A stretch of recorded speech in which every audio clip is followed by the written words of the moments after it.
I visited with some locals who live around here, including a family member of the owner of this store. I let her know that I first came to the store about 21 years ago. Been to this store every year for many years. I've seen these little campers since they were just a little bit bigger than toddlers, young kids. I've seen them grow and mature into beautiful young men and women. Nothing is as heart-wrenching as hearing the stories of what the girls around here, especially the girls at Camp Mystic, went through. To see where they lived in one moment, where they disappeared the next moment, and were gone forever a few moments after that. I wanted these people to know, I want you all to know, the hearts of our fellow Texans are breaking every single day because of what people of this community and the surrounding area are going through. There's nothing more important on our hearts and minds than the people of this community, especially those who are still lost. I told them what we were doing, not just today, but what we are going to be doing for the days, weeks, and months to come. This is what they needed to hear. They need to know Texas is in this with the people in the Hill Country right here. We are not leaving until this job is finished. The job right now, the primary job right now, continues to be locating everybody who was affected by this flood. There still remain those who are missing. We have to find every single person who's missing. And that's job number one. While we are doing that job, it's important that we also be conducting other business affecting this storm. We did several things in that regard today. One is to get a better assessment about what exactly needed to be provided for the community. We took a flyover to get that assessment. I've been here for multiple times over the course of the past 2 decades, but multiple times over the course of just this one flooding episode. And I have a good feel on the ground of what is needed. But when you're in the air, you get a fuller perspective of how widespread, how catastrophic the damage is, and what must be done to fully address it. We were able to process that better today when we flew around. And on that fly around today, I had with me the Speaker of the House, Dustin Burrows, who's going to speak after myself. I want to provide you with some information, some of which is just now updated. First, the numbers that I have is that there are 94 fatalities. 94 fatalities associated with this flooding event in this area. Separate from that, in other flooding events in other parts of the state of Texas, there's another 15 fatalities for a total of 109. To put this into perspective, just in the Kerr and Kendall counties alone, there are far more fatalities than there were in Hurricane Harvey. That's how catastrophic this is. I also have some updated numbers on those who are missing. First, from Camp Mystic. My information is those who are missing is down to now 5 campers and 1 counselor. 5 campers and 1 counselor missing. In addition to that, there is another child not associated with the camp who is missing.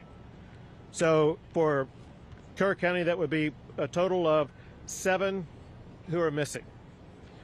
In other parts of the state, there are 12 who are missing. I have a new number, however. So one thing we've been reaching out to the public about is to get better information about those who were not registered at a camp. those who were not registered at a hotel, those who may have been down here who no one really had any accounting of. And through law enforcement agency working together, they provided me this number. Just in the Kerr County area alone, there are 161 people who are known to be missing. And again, that comes from combined law enforcement efforts, 161 known people who are missing. Know this, we will not stop until every missing person is accounted for. Know this also, there very likely could be more added to that list. One way that we were able to expand the list of those who are missing is because family members, friends, neighbors, etc. begin calling in and reporting them as missing. What I want to do is once again provide a reminder to anybody watching this that if you have a friend, a family member, somebody that you think may be missing because of this storm, we need you to call the number that I'm about to give you. It is 830-258-1111. That's 830-258-1111. If you want to go to a website address, you can go to kerrvillemissing@dps.texas.gov. I'm going to repeat it twice more. That's Kerrville, spelled Kerrville, no space, then the word missing, MISSING. So Kerrville Missing at dps.texas.gov. So either call that phone number, go to that website, and provide the name and the best identification you can and the last known location of anybody that you think is missing. Know this also. If you make a prank call or provide false information, that's a crime. Do not provide false information because you're hindering our ability to undertake this investigation, hindering our ability to actually rescue and find those who truly are missing. So you better be correct when you're calling in and let us know that there is somebody who is missing. Importantly, we know that so many families are going through grief that's beyond anyone's comprehension right now, beyond any of us being able to walk up to them and give them the magic words that will make them suddenly feel healed. We know that they need grief counselors. We have 5 organizations that together are providing dozens of grief counselors for all of the affected family members around here. It's so important at times like this for family members to access that grief counseling so they can have their mental and emotional health needs addressed in what may be the most challenging time of their lives. Something else that's a help as we begin the process of helping places like the Hunt store, the local community, Hunt, Texas, be able to rebuild. One thing that is speeding that recovery was the immediate granting of the major master declaration that was granted by President Trump. It immediately opened not only access to more funding, but also access to more resources to be able to more quickly and more effectively respond to this storm. That includes debris removal, which has already begun. It includes assistance for individuals who are eligible to apply, and the Director of Texas Division of Emergency Management will explain more about that in a second. But there are 2 categories of people or entities that there is money available to assist. One are individuals affected by the storm. Another are public entities like the town of Hunt, like the town of Kerrville, like the county of Kerr, etc. They may have needs with regard to roads or utilities, whatever the case may be. Now the assistance is available for them to more effectively and more quickly address that. With regard to roads, anybody who's driven around here knows that there are some roads that need repairs. The Texas Department of Public Safety is working 24/7 to make sure they're going to be getting these roads repaired and passable as quickly as possible. Going back to President Trump, he and I spoke again this morning, and he could not stop talking about how sad he was for all the little girls who've lost their life. He recounted his own understanding of what happened with what was really a tsunami wave of wall of water that swept too many of them away. And he cares a lot about those young ladies. And he wants to step up and make sure that any need that we have here in Texas is going to be met very quickly. And he's already done that by helping to provide the quick assistance by sending down Secretary Kristi Noem, who, listen, I've been dealing with events like this for 10 years. Never have I seen someone respond as quickly and as effectively as what Secretary Noem did. Also, while coming over here, I received this text from Secretary Kennedy. It says the following. It says, Governor Abbott, it's Secretary Robert Kennedy. It says, we are set to declare a public health emergency for the Texas Hill Country flash floods. This will make it easier for healthcare and mental health providers from out of state to help both by traveling to the area and by telemedicine. Please let us know where we can be most helpful, which I will let him know. But I just wanted you to know about that new update. Now I would like to turn things over to the Speaker of the Texas House, Dustin Burrows.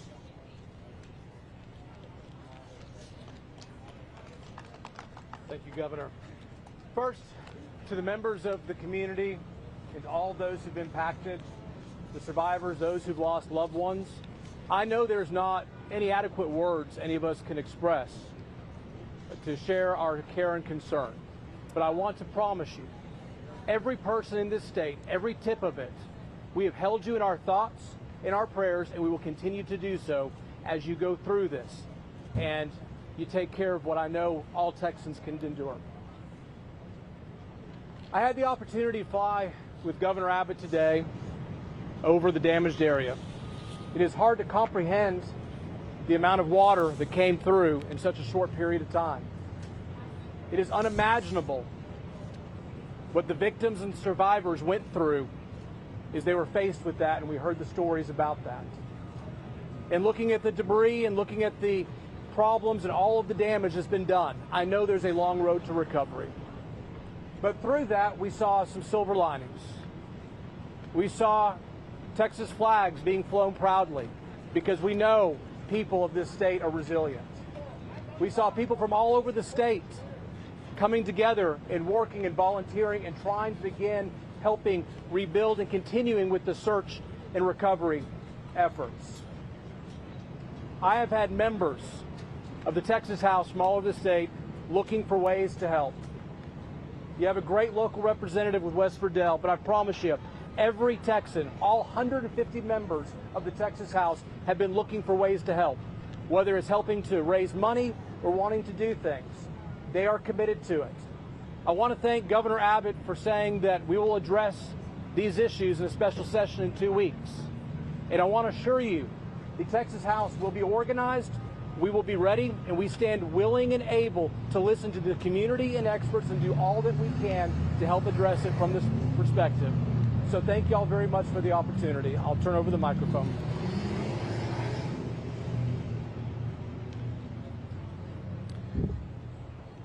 This is the kind of event that the Speaker of the House would have come to in an ordinary situation. When you consider the fact that we're going to start a special session 2 Mondays from now, a special session that will have at the top of its agenda helping communities like in Kerr County, Kendall County, as well as in Central Texas and the Big Country, all areas affected by the floods of the past week. Those issues are going to be on the agenda for the state to address from top to bottom. We want to make sure that when we end that session, we end it making sure these communities are better, more resilient, and have the resources that they need for the next chapter of their lives. Now we have the Director of the Texas Department of Public Safety, Freeman Martin.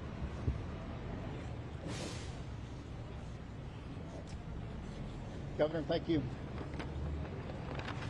The governor said it. We have 109 fatalities and 161 missing. Every asset and resource that the Department of Public Safety has is being used on this response. We have 258 people just from DPS assigned here in Kerrville. They're from the Highway Patrol, the Tactical Marine Unit, Criminal Investigators, Texas Rangers, SWAT, IOD and ICT, and Victim Services. And you ask, well, what do all these do? Everybody does something different. Everybody understands search and rescue. When the governor mentioned 161 missing, the city of Kerrville stood up a line that if you can't get a hold of a loved one, if they're missing in the Kerrville area, call this number. That number grew to several hundred. These analysts worked with Kerr County Sheriff's Department and the Kerrville Police Department to narrow that down. People that have been identified as deceased, people who have been found alive, deconflicted, the numbers that have been reported twice, and we are still down to 161 missing. All I can tell you is there's nothing to celebrate about how well we've done this far, but there's a lot of work to be done. And we're thankful that the speaker standing behind us and the governor, the Texas legislature has funded us, and we're properly staffed and equipped to respond to this. Just this last session, a few weeks ago, we were given 6 replacement helicopters and 1 fixed wing. That is exactly what we use to respond to these. I'll tell you another thing, we have plenty of resources, but at the same time, we're not turning down one resource until we recover every last person on this list of 161. So we have FBI, DEA, HSI, the United States Border Patrol, the United States Coast Guard, everybody working together under a unified command, and we won't stop until we finish. A couple of things. Right now in Burnett County, we have 3 Zodiac boats and 26 DPS personnel from the Tactical Marine Unit and the Texas Highway Patrol continuing searching. I'm in constant communication with the Travis County Sheriff, Sally Hernandez. They are helping us at the medical examiner's office, and at the same time, they have as many as 10 people that are missing from Travis County. As we pulled in the parking lot, I got off the phone with the Williamson County. They recovered.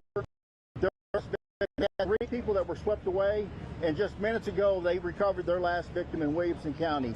There's a lot of work to be done in Kerr County and Kendall County. We will continue to grow this and add additional agencies as we go forward, but the governor's right, we won't stop until every last body is recovered, alive or not. So thank you very much. Thank you, Governor. Thank you. Now, General Seltzer with the Texas National Guard. Thank you, Governor. I just got off about an hour-long helicopter trip with the governor, and I can tell you what I saw was miles and miles of massive devastation. The Texas National Guard will stay here working with our federal, state, and local partners to search for the missing and to help our communities recover. I can't hear. Okay. Just the trucks?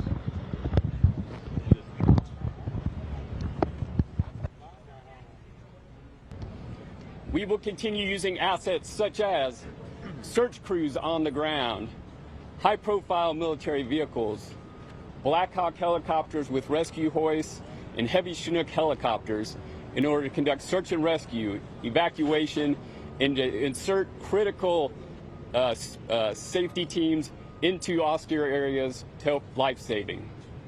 Aiding us in the effort today is the arrival of 4 Black Hawk helicopters from the state of Arkansas. That grows our agency count to 13 helicopters in support of this effort. Additionally, overhead, for the last 3 days, we have had MQ-9 Reaper remotely piloted aircraft conducting search and rescue operations. We are working with other states to get additional crews to support so that we can expand the coverage of that search and rescue operation. And lastly, we have shelter management crews that are working within the community to help those in need. I would like to close by saying something that the governor has said many times before. He's said it many times today, but I'll emphasize it. your National Guard will not leave until every person is found, and we will not leave until our communities are recovered. Thank you. Thank you.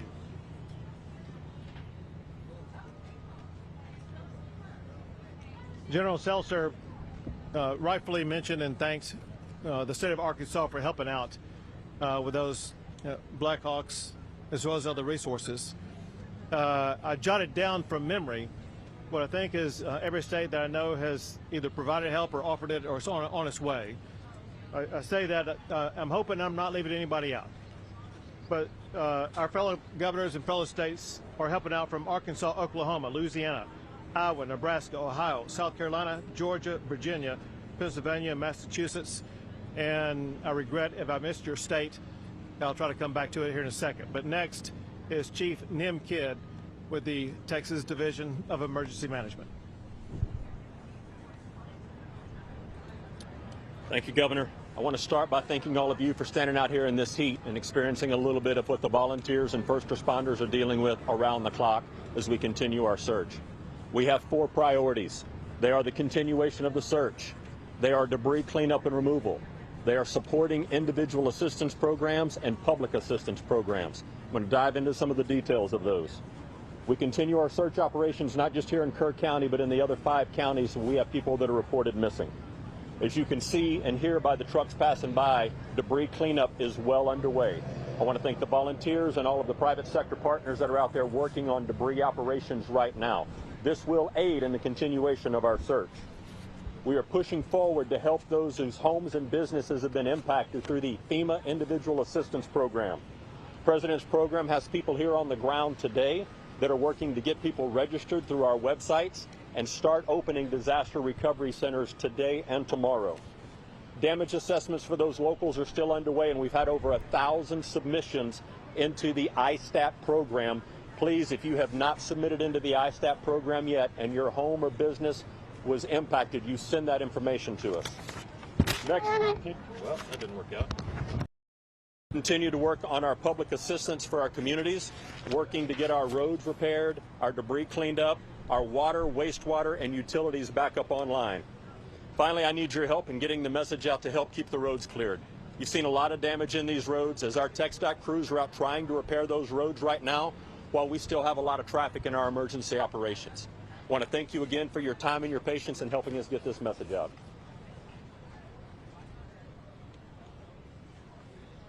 Thank you, Chief. Yesterday, I met with families at Camp Mystic. I made a commitment to them. The day before, I met with residents of Kerrville. Today, I met with residents of Hunt. I made a promise to all of them. Texas will not stop until we finish the job. We will not stop until we identify, recover every single body. We'll not stop until every road is rebuilt, every inch of debris is removed.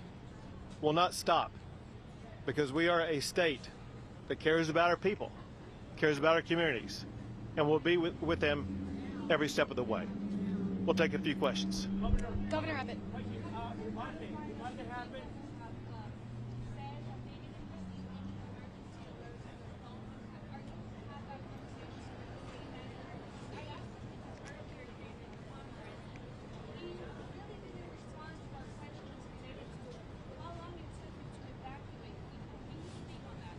So obviously the local officials who were on the ground at the time would know the most about that. But let's talk about it in this way. That's going to be one of the issues that we begin to address in less than 2 weeks in the state legislature.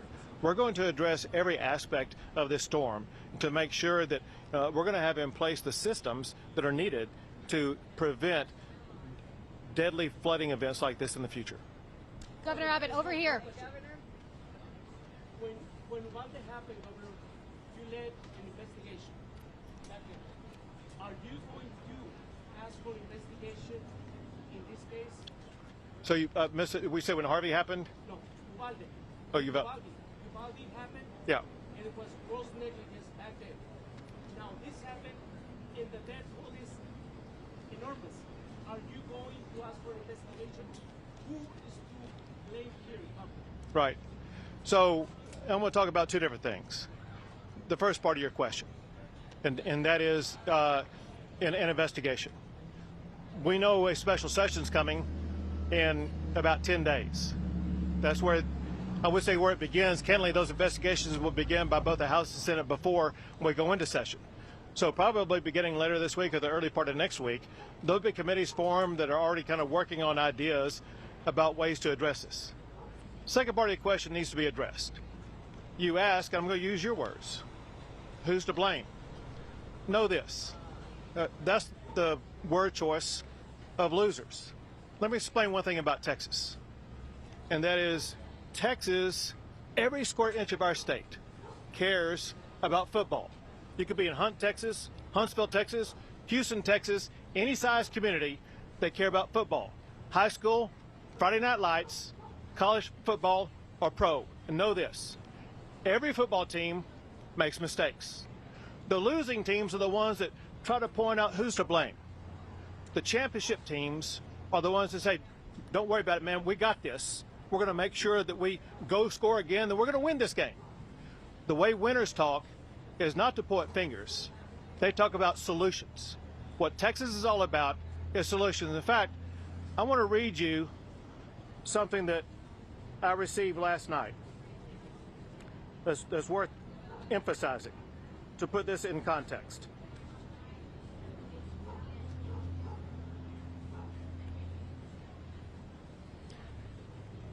Tragedy has come. That part is done. What we do now, who we are now, that's what the story is still being written. Let it be one of grace, of grit, of fierce love in the face of grief.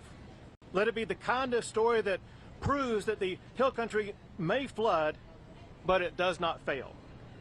Say what you will about Texas, but when the rivers rise, so do we. Not with blame, not with bitterness, but with boots on the ground, arms around strangers, and hearts wide open. That's the Texas I know, and that's the America that I believe in. What this person wrote is what I know is true for all Texans, and what we will achieve every single day. Governor Abbott, over here, sir.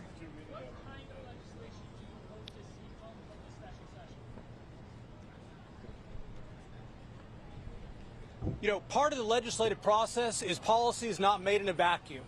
We have ideas. I've served on 2 investigatory committees out of the House before I was Speaker, both Uvalde and Panhandle wildfires. There are things that we can talk about, but it is too early to commit to know the specifics until we actually talk to the members of the community and hear what they think. Talk to the experts in the field. Talk to the first responders. That's what legislative hearings are for.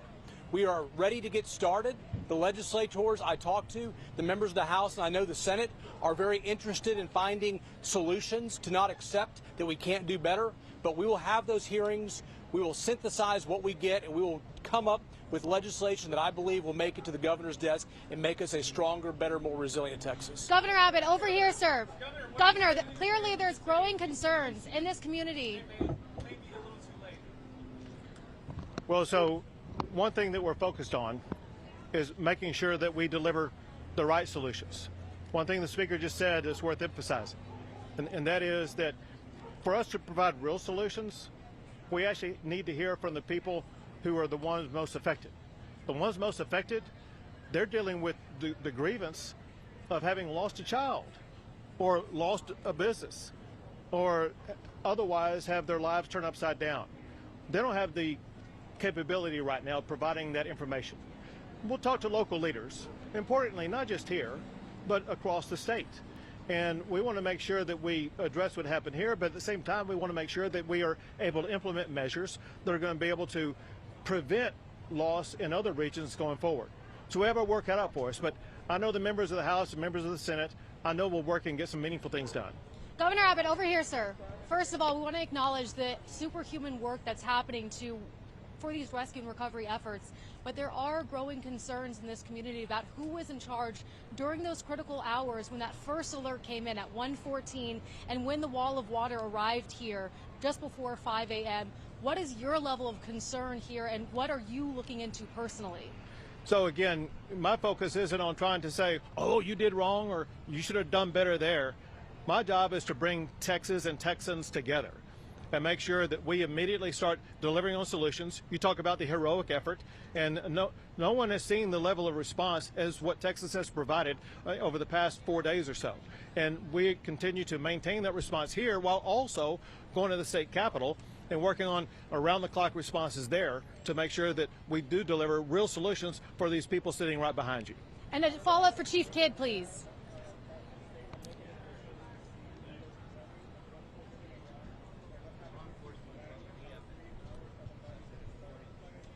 Sure. So what your question is about what local officials knew, you'd have to ask them. Now, what the state was aware of, the state was aware that there was a possible serious flooding event days in advance, and we pre-positioned assets and resources and personnel. And remember, the flood began on Friday morning. We originally positioned those assets, resources, and personnel on Wednesday. Then when greater clarity was discerned on Thursday, we moved them closer, added, and made sure that we had adequate supply going into Friday. So we were ready with the resources on the ground to be able to quickly respond. Some people say, well, we responded so fast. One reason we did respond fast is because we had assets here already. That said, we didn't know the magnitude of the storm. We knew that there was a flash flood warning. And if you heard a flash flood warning, no one would know that that would be a 30-foot high tsunami wall of water, I don't think. But all I can tell you is the information we had, the state had, and that we acted on, was information that catalyzed us to begin putting assets and resources in place 2 days before the event happened. Chief Kidd, a follow-up, sir. Yep.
Well, so if I could say this. Yeah. Sure.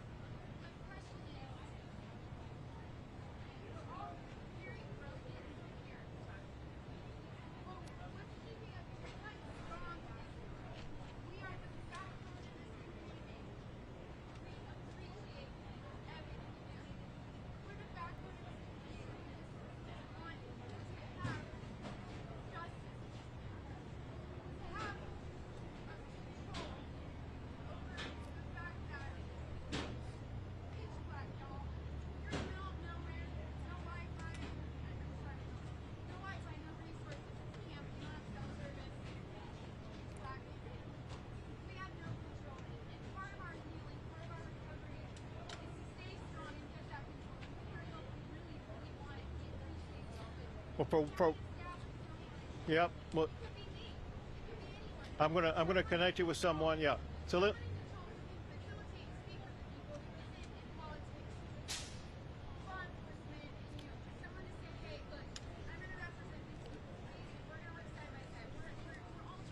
Right.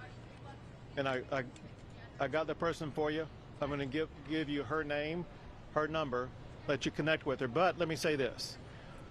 You know, people talk about how strong Texas is. People talk about how strong Texas is because of people like you. People who don't wait around for orders and instructions. Yeah, I started like it, not just you, but like you. We saw the exact same response in Hurricane Harvey. People didn't wait for a boss to tell them what to do. There was no time clock to check in or check out. They said they're getting out their own canoe, their own kayak, and they're going to start helping neighbors before the sun rose up until after the sun set.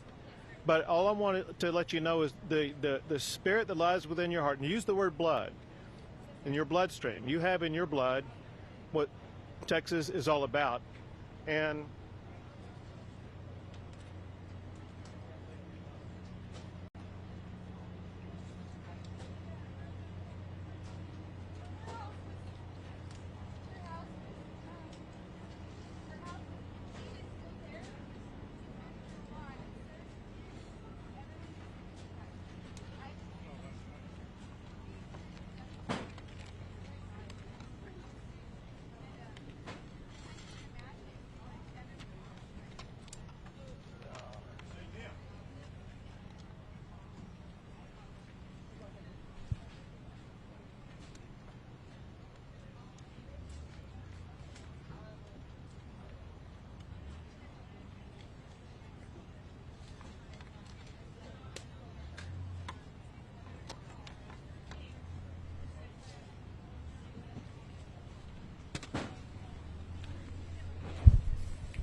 Two more questions.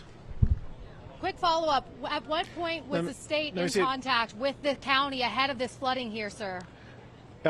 Nim could best answer that. Nim,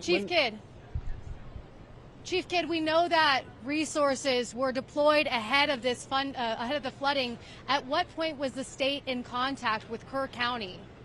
Wednesday and Thursday before the Friday morning. So why was evacuation I orders can't not answer the listed? whys. I'm not going to answer the whys. You asked when we were in contact. We started having calls and messages on Wednesday from an area of I-35, out I-10, all the way to where it touches I-20, all the way back over to where I-20 touches I-35 again.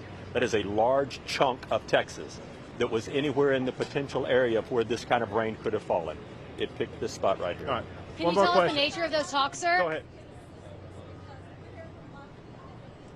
Yeah. And so, I just heard that moments ago.